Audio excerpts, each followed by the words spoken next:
Muchas gracias por asistir a este evento.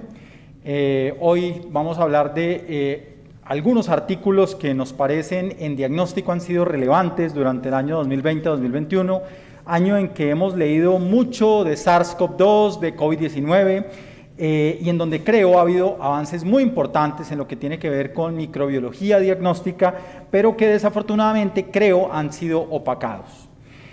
Soy Gustavo Roncancio, médico infectólogo, y aquí pues básicamente quiero mostrar algunas cosas. Uno, vamos a hablar solo de algunos artículos publicados, no de preprints, no de prepublicaciones, no de avances previos. Solo nos limitamos a hablar de artículos de diagnóstico como tal.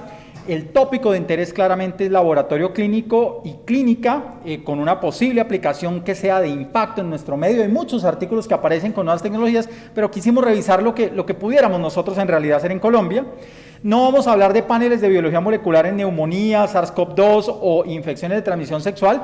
Otros compañeros en el evento ya han tocado esto. Y nos vamos a limitar a revisar algunos estudios clínicos, metaanálisis y una que otra revisión y guía.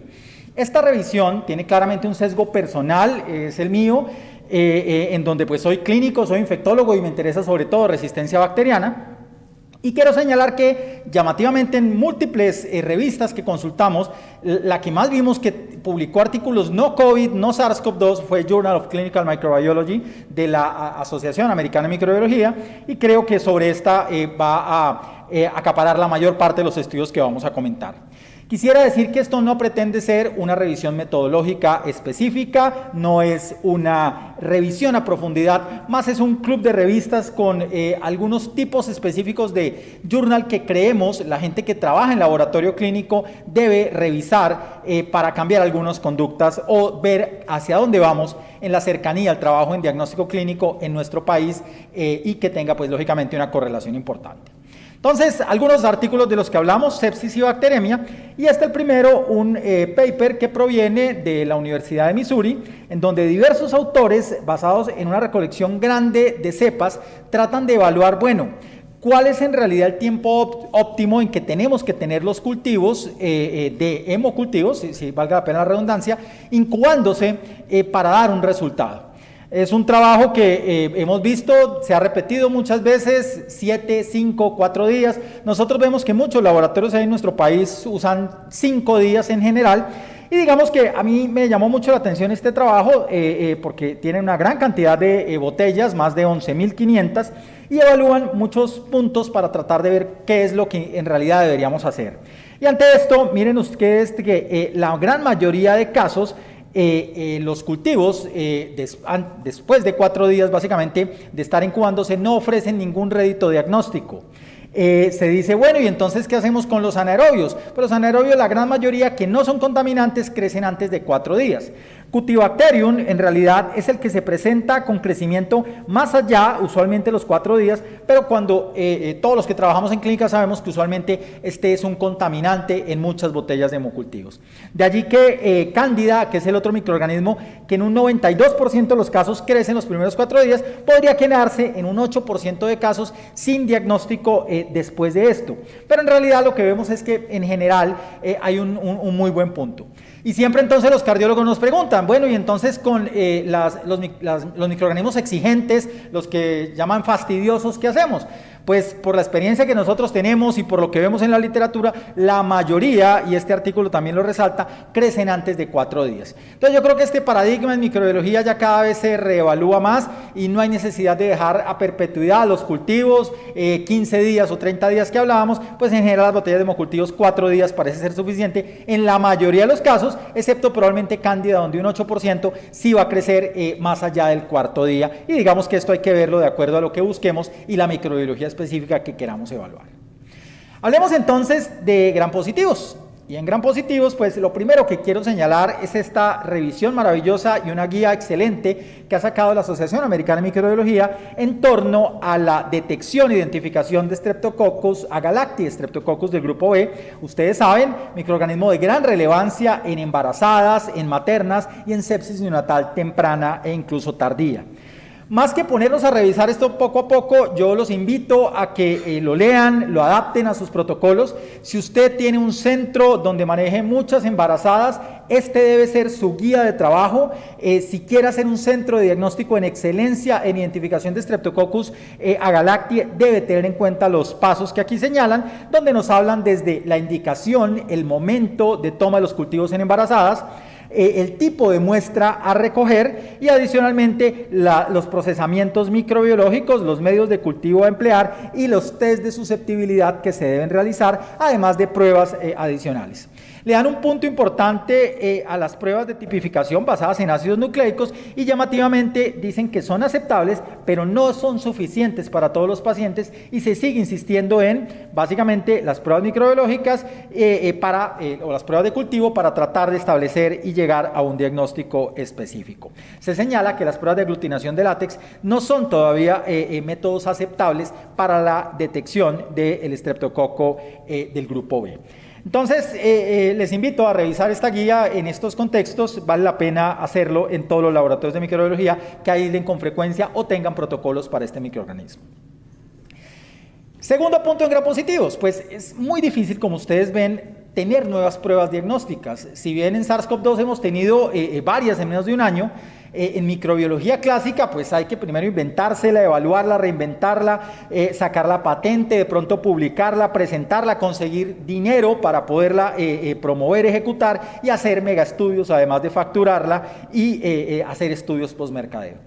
Pues bien, es tan difícil hacer pruebas diagnósticas nuevas que rara vez las tenemos, pero aquí quiero presentar una nueva con un origen colombiano, muy orgullosos de eso, dado por especialmente el grupo de trabajo de la Universidad del Bosque en Bogotá, en donde quieren resolver un problema que tenemos desde hace rato y en particular en Latinoamérica. En general, pues nosotros no tenemos moléculas originales de oxacilina en nuestro medio. En muchas partes del país se ha usado cefazolina u otras cefalosporinas para reemplazar a la oxacilina basados en estos criterios, también porque oxacilina usada especialmente a largo plazo da algo más de efectos secundarios. Y bien, entonces, desde 2010 se ha usado cefazolina en Colombia en muchas partes para tratar Staphylococcus aureus. 4 metaanálisis publicados en los últimos 2 años ratifican esto, dicen que incluso cefazolina podría tener algo más de efectividad basados en disminución de mortalidad y además menos efectos secundarios cuando la terapia va más allá de las 3 a 4 semanas. Sin embargo, también desde 2010 tenemos varios trabajos generalmente encabezados por el grupo de la doctora Bárbara Murray, el doctor Giannini y el doctor César Arias, orgullosamente colombiano, que nos dicen, cuidado, la cefazolina podría verse afectada por lo que conocemos como efecto inóculo, en donde usualmente hay demostración de placenta, y de allí que incluso hay trabajos hechos en Latinoamérica que demuestran aumento de mortalidad. Entonces, por un lado, oxacilina, dudas en su efectividad, y por el otro lado, cefazolina, en algunos contextos, cuando hay efecto inóculo demostrado, puede tener aumento de mortalidad. Ante esto, este grupo que ha venido desde hace muchos años trabajando en Staphylococcus aureus crea una prueba fácil de hacer, una prueba colorimétrica basada en un caldo donde se le agrega un disco de ampicilina, 3 procesos de vorterización y después una lectura con un disco de nitrocefina, en donde básicamente, de acuerdo al cambio colorimétrico, vamos a saber si hay efecto inóculo o no. Y esto lo que pretende es que si usted identifica ese efecto inóculo, pues no le dé cefazolina porque tiene un 20 o 30% de posibilidad de fallar o de tener mayor mortalidad. Esta prueba la evalúan no solo en Colombia, la evalúan en diversos países de Latinoamérica y en Norteamérica y tiene pues una sensibilidad y especificidad importantes con un buen valor predictivo positivo y de ahí que necesitamos probablemente tener algo más de estudios de uso en la vida real para poder determinar su extensión hacia su uso masivo. Creo que es una prueba que muy probablemente en algunos años vamos a tenerla fácil en todos los laboratorios. Yo la acepto como o la veo como el M-Sim que usamos para resistencia en gram negativos y creo que va a ser de mucha utilidad tenerla en nuestro medio.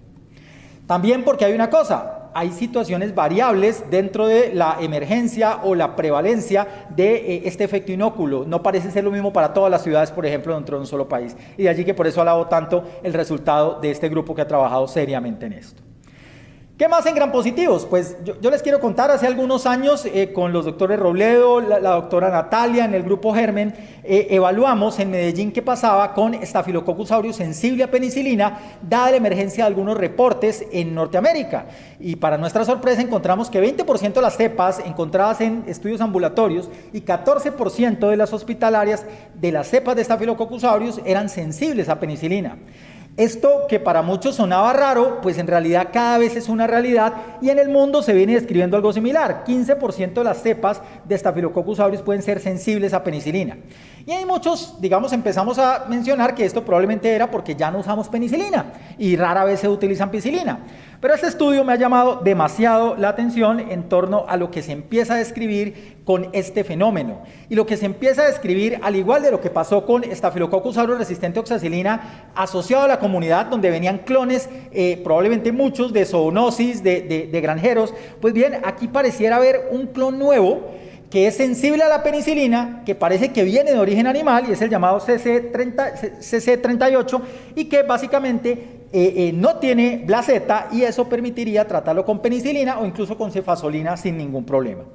Estudios en este punto nos llaman la atención de que estas cepas que son sensibles a penicilina, miren el clon que menciono, podría ser resistente a otros antibióticos como clindamicina y eritromicina, portando gen MLSB y llamativamente, ustedes lo ven acá, esta es como una particularidad específica de estos sensibles a penicilina.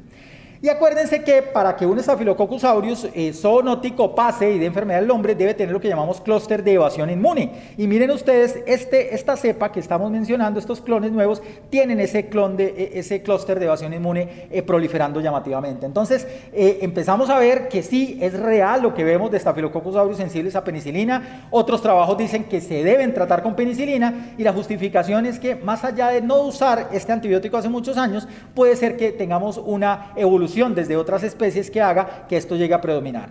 Hemos visto que eso ha pasado con MRSA comunitario y ha predominado en nuestro medio. No sabemos si esto puede llegar a ser tan exitoso, pero hay que seguirlo en el tiempo y sobre todo le pido a los laboratorios, hagan evaluación de penicilina de los Staphylococcus aureus, pero no lo hagan con el disco de nitrosefina, aprueben o usen lo que pide CLCI desde hace varios años y es usar los discos de penicilina específicos para hacerlo. Esto hay que confirmarlo porque es una nueva opción terapéutica y nos puede abrir muchos puntos de tratamiento. Ya entonces pasemos al Staphylococcus aureus meticilino resistente y durante los últimos años ha habido una controversia grandísima en torno y específicamente a lo que tiene que ver con MIC de vancomicina, el llamado MIC creep o la concentración inhibitoria mínima elevada, y es que empezamos a decir que más allá de 1 miligramo por decilitro de concentración inhibitoria mínima podíamos tener aumento de la mortalidad o más de unos 5 en general señalaban los estudios, pero en nuestro medio pues nosotros no podemos hacerlo en la realidad. Quiero recomendarles que se lean este paper dado por dos reconocidos autores, uno de Richmond, Virginia, y el otro de Milwaukee, en donde básicamente nos empiezan a hablar de qué es lo que ha pasado.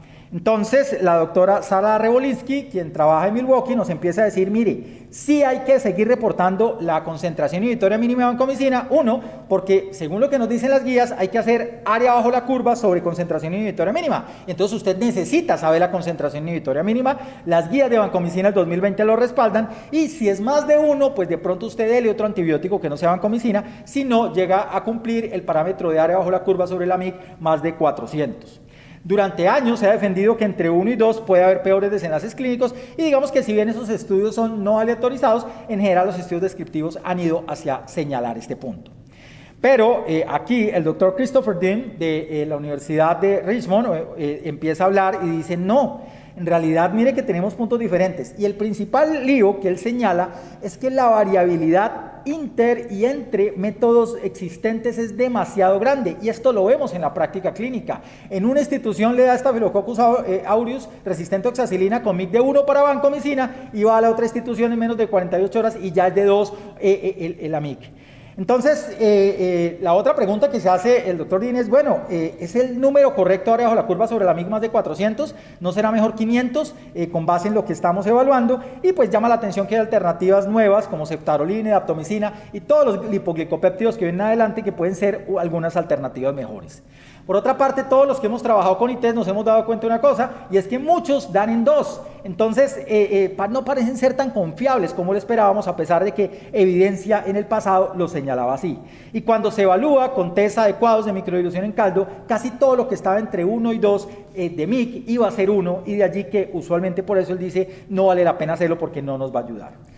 Se señalan algunas conclusiones, y es que muchos de los sistemas sí tienen gran variabilidad. La microdilución en caldo es la mejor y debe usarse, y tener en cuenta que algunos agentes alternativos pueden dar grandes réditos terapéuticos. Lo que sí creo que hay que llamar la atención es que el MIC-CRIP en realidad en su impacto clínico no es tan importante como se pensaba en el pasado, y que probablemente esas MIC de 1 y 2 van a implicar lo mismo y no se han relacionado en los últimos estudios hechos de mejor calidad con peores desenlaces terapéuticos. Vámonos entonces ahora para gram negativos, ya habiendo hablado del Staphylococcus aureus sensible a penicilina, ya habiendo hablado de las nuevas pruebas en Colombia y de que probablemente ese punto entre 1 y 2 de MIC para vancomicina en Staphylococcus aureus no es tan importante como antes se creía, además de la nueva guía que tenemos sobre estreptococos del grupo B. Veamos qué hay de nuevo en gram negativos, y aquí pues claramente hay que hablar de resistencia a gram negativos, y este estudio me encanta porque es de esas cosas que tienen gran aplicación clínica, y es, bueno, tenemos algún perfil de antibiótico que en realidad nos ayude a predecir una carbapenemasa. Nosotros tenemos pruebas como el Rapidec, el Carba-NP, el Blue Carba, que son pruebas fenotípicas que nos ayudan a predecir si hay resistencia. También tenemos las pruebas genéticas que nos ayudan a eso, pero la pregunta es, ¿yo simplemente viendo el antibiograma podría hacerlo? Y estos autores de diversas partes del mundo empiezan a evaluar y señalan, sí, mire, sí podemos hacerlo. Si usted tiene una Pseudomonas aeruginosa resistente a imipenem y resistente a meropenem, y además es no susceptible, es decir, no susceptible implica sensible o la categoría sensible dependiente de dosis, no es sensible dependiente de dosis, es intermedio o es resistente. Pues bien, si es no susceptible a cefepime o ceftazidime o ceftolozano tazobactam, eso tiene un gran rendimiento, más allá del 95%, para hablar de que eso es una carbapenemasa. Entonces, con eso, los clínicos, sin recurrir a biología molecular, podríamos asegurar ese punto y dar un tratamiento más dirigido. ¿Qué teníamos en el pasado? Pues básicamente en los 2 últimos años han aparecido 2 estrategias terapéuticas nuevas para Pseudomonas aeruginosa resistente a carbapenem. Por un lado, ceftazidime avibactam, que tiene acción sobre OXA48 y sobre KPC, y por el otro lado, ceftolozano tazobactam, el cual no tiene acción sobre estas enzimas, pero sí una acción muy importante sobre porinas y sobre bombas que tienden a ser muy prevalentes en la resistencia a Pseudomonas aeruginosa. Y solo viendo esto, pues uno sabría si tiene carbapenemasa o no, y podría dar un tratamiento específico. Ahora bien, si usted quiere confirmar eso, y tenemos metodologías como CORIS, tenemos metodologías como CARBA5, que con pruebas rápidas y monocromatográficas nos pueden decir si hay algunos genes prevalentes, o tenemos otras como el Expert Carba, que nos puede decir con mucha exactitud si estamos o no ante una enzima. Pues bien, serían puntos de mayor coste efectividad para usarlos. Si veo en el antibiograma que pasa esto, pues mi protocolo siguiente es aplicar el CARBA5 o aplicar el CORIS o aplicar el Expert para confirmar esa resistencia. Esto nos podría ahorrar mucho dinero en los laboratorios y adicionalmente fortalecer la vigilancia epidemiológica, la epidemiología molecular, la vigilancia genómica, ayudar a controlar brotes y en el paciente, en el individuo que está enfermo, dar un tratamiento mucho más específico y mucho más rápido, sabiendo, por ejemplo, que en las metalo-beta-lactamasas, si voy a encontrar esto, pues probablemente debo dar un tratamiento combinado con ceftazidime avibactam más astrionan, o si tengo una KPC, probablemente pueda dar un tratamiento en monoterapia. Esto creo nos va a ayudar mucho en la práctica diaria para tratar a los pacientes con infección por gram negativos resistentes. Ahora bien, ¿qué hacemos en la práctica diaria? Pues hacemos la prueba de DTA y usamos caldos de Müller-Hinton para tratar de evaluar la producción de metalo-beta-lactamasas. Desde hace varios años, varios autores han señalado esto, que este paper empieza a mencionar o quiere mencionar, y es la cantidad variable de zinc que se encuentran en los medios comerciales para evaluar justamente esta resistencia. Y eso podría llegar a tener impacto en la práctica clínica. Este artículo ha tenido más de 6 críticas o 6 autores o 6 cartas señalando lo que sus resultados no son consistentes en todo el mundo, pero llama la atención que en algunos casos, y no se presentan todas las enzimas, enzimas. Se presenta mucho más cuando tengo combinaciones de perfiles enzimáticos como VIN más KPC o VIN más BLE. Ahí sí es donde vemos diferencias tan notables como que con unos medios nos da meropen en la sensibilidad con MIC de 1 y en otros 32 o 16. Entonces, lo que se señala es que si añadimos EDTA a esos medios comerciales, probablemente podríamos homogenizar mucho más y tener un mayor rendimiento dentro de estas pruebas. Creo que hay que observar esto como da y podría ser una alternativa si vemos grandes diferencias en el futuro, y otros papers vienen a ratificarlo.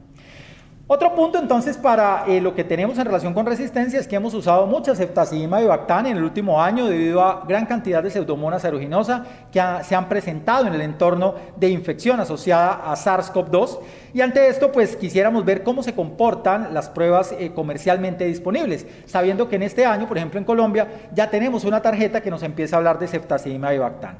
Pues bien, tiene un muy buen rendimiento, los errores mayores son alrededor del 0.8% en enterobacterales, pueden ser del 4.1% en pseudomonas, pero cuando se mezclan todos los gram negativos son alrededor del 1.4%. Errores muy grandes no se presentaron, y las correlaciones esenciales y las correlaciones específicas muestran en general una muy buena evaluación en estos puntos. Sin embargo, cuando lo comparamos con otras técnicas de evaluación de la susceptibilidad de este antibiótico y de ceftolozane tazobactam, vemos que ahí el VITEC podría tener un rendimiento menor en cuanto a su desempeño, y esto comparándolo con microdilución en caldo o con otras pruebas existentes. Creo que de todos modos es una gran ayuda la que tenemos, pero la clave aquí es que cuando el paciente no esté bien clínicamente, tenemos que tratar de buscar otros medios para detectar resistencia en estos entornos. Y uno de los que buscamos pues son las pruebas moleculares. Entonces tenemos diversa cantidad de pruebas moleculares en nuestro medio, ExpertCarba, FILARRAY, pero a veces nos pasa eso. Y entonces, ¿qué hacemos si resulta que la prueba fenotípica o la prueba del antibiograma me dice una cosa? Por ejemplo, me dice que es sensible o resistente a ceftazidima y bactán, o sensible a ceftazidima y bactán, cuando las pruebas fenotípicas me dicen, mire, esto me sugiere que es una metalo beta-lactamasa, y le hago la prueba molecular y me dice, no, eso es KPC, o no tiene un perfil enzimático. Yo recomiendo mucho este artículo, que es más de revisión, pero que está constituido por personas que trabajan en esto y tratan de ayudarnos a resolver esos dilemas de todos los días en la clínica y en el laboratorio. Y digamos que la conclusión es, probablemente créale más a la molecular, porque tenemos estudios suficientes que nos dicen que tiene una mejor capacidad de detección, y esto pues lo vemos después de haber revisado estas otras pruebas en general. Bueno, y ya entonces para acabar con gram negativos, algo que estamos esperando desde hace mucho tiempo, MALDI-TOF para detectar resistencia. MALDI-TOF tiene grandes ventajas, no solo por su especificidad, sino que además por la evaluación de la proteómica, pues podría ayudarnos a tratar mejor a nuestros pacientes. Por ahora nos ha ayudado mucho más en diagnóstico rápido, diagnóstico preciso, diagnóstico de especie, pero queremos que nos ayude en la práctica diaria para resistencia. Y ahí probablemente se puede dar una diseminación mayor de MALDI-TOF al usarse en estos entornos. ¿Qué es lo que vemos? Y estos autores españoles son los que, pienso yo, empiezan a dar en el clavo en cómo usar MALDI-TOF para detectar resistencia. Proponen que se cambie un poco el mecanismo como lo estamos usando en la práctica real, y digamos que si bien el análisis tiene pocas muestras, en realidad nos señalan al menos unos 9 puntos y unas buenas directrices para cómo implementar MALDI-TOF en entornos de alta resistencia a los antibióticos, y este puede ser útil. El objetivo no es revisarlo, pero probablemente quienes tengan MALDI-TOF y quieran emplear esto deben empezar a evaluar esta metodología y tratar de aplicarla, y yo creo que en unos 5 años vamos a tener esto muy trabajado y muy desarrollado, y hay que empezar a revisarlo. Ya hay varias publicaciones al respecto, cada vez con mejores datos.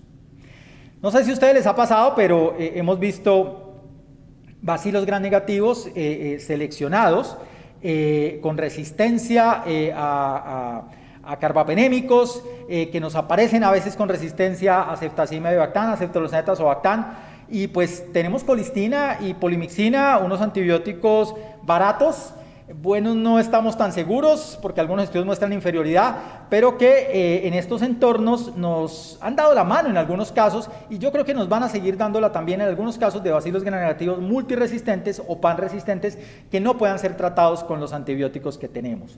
Pero el gran lío que surge es, bueno, y la identificación de su sensibilidad o de su resistencia, ¿Es asequible? Lo que sabemos es que por ahora no, los métodos automatizados no brindan seguridad en torno a esto y las desaconsejan en general las grandes agentes reguladores. Pero aquí Fernando Pasterán del Instituto Malbrán en Argentina tiene un excelente paper. Él ya nos tiene acostumbrados a salir con cosas novedosas, nos enseñó a usar los discos de cloxacilina, nos ha enseñado a diferenciar ANSE. Pues bien, aquí ellos creo que dan una solución novedosa y práctica para nuestro medio.